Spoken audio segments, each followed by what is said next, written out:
Ngikubingelele ke mthandi wezemidlalo ngalesikhathi ngibingelele kuphi nakuphi la obukele khona ke makuthi ke usuku lakho lokuqala ukuyona ke le channel awenze kanje mntanasekhaya awulike ivideo ebese ke uyasubscribe kuyona ke i-channel ungaphinde ke uciphize i-notification bell ukuze uthole ama-notification ke uma kukhona ke ivideo siyifakayo. Kuyisonto ke umhla ka-13 Orlando Pirates versus iMarumo Gallants bese kuthi ke Kaizer Chiefs versus iMamelodi Sundowns. Udaba ke engizolishare ke njengamanje ke indaba ezinhle ngicabanga ukuthi ke mawumlandeli webhakabhaka impela ke zizokuthokozisa. Umthombo ongaphakathi kulona ke iqembu lalo laphana ke ibhakabhaka iOrlando Pirates uthembisa ukuthi kungenzeka impela simbone umdlali ke wethu ke simthandayo nesesimkhumbule uMonapule Saleng. Impela ke kuthiwa ke uzobe ekhona kuwona ke elomdlalo uzobe ekhona ke kusona ke isquad sayo ke laphana ke iOrlando Pirates. Okungenzeka impela ke simbone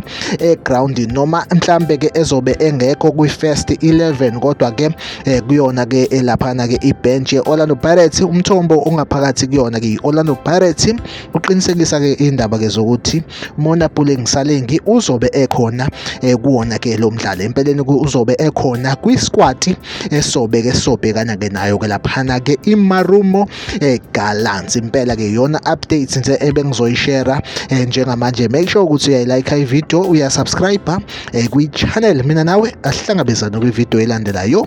Lisale kahle.